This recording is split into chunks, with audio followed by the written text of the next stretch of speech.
Over the last 20 years, I've come to realize that goal setting falls into three major categories for myself, as well as the way in which I implement it to my athletes. The initial goal is very much a conceptual theory. That's the beginning. In the beginning of goal setting, we don't really know where this thing's going to go. So we have a tendency just to have an idea, a concept, a belief, but we just start moving.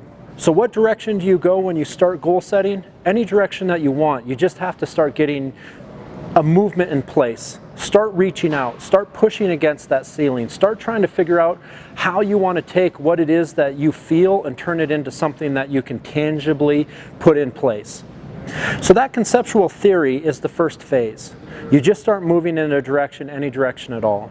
The next phase that I often look at is a much more focused phase. It is the practical, predictable phase. In that phase, you start to have an understanding of what your attributes of success are, things that are intrinsic to you that you can develop that can get you to the next step of your goal setting. If it's athletics, perhaps this is where you start to sport identify. You start to realize that you have natural aptitudes towards the sport of basketball or volleyball or football. And you start to use that conceptual theory in the beginning, which was, I just want to be great. And now it's starting to turn into, hold on a second, I might be pretty good at this. At that phase, you're starting to have coaches influence you.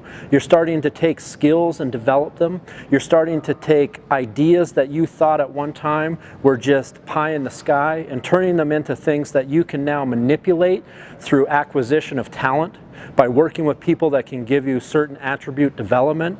And at that point, you can start to look ahead. Maybe if you're an athlete searching for the Olympic dream, you're 4 years out. You have certain skill developments that have been put into place, but you know that in the next 3.5 years from that moment forward, that the Olympic trials are going to come around and you're going to try to make that team. It's no longer a theory, it's no longer a move in any direction mentality. You're actually moving in a direction, and that direction is a very specific end result. But from that phase, you get to the third phase, and that phase is what's affecting you on a daily or a weekly level. And that phase is going to be the practical, transitioning to the impactful. That's the phase where decisions that you're working on every day that you go to the gym, every day that you get up and maybe work in a business environment, or if you're an artist, that's the practice of the skill of an artistic endeavor. But you're working on something every day. It's tangible, it's focused, it's driven.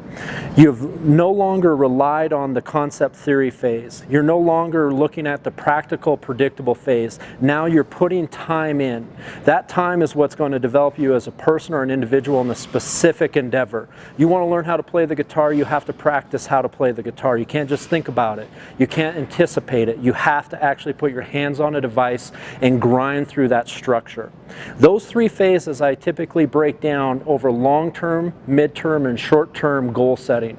And that is what I've found to be the best way to break it down psychologically as an athlete, as well as a coach working with athletes, is look at a system very similar to what you'd use in strength and conditioning: macro, meso, and micro. Conceptual theory, practical, predictable, and impactful, tangible.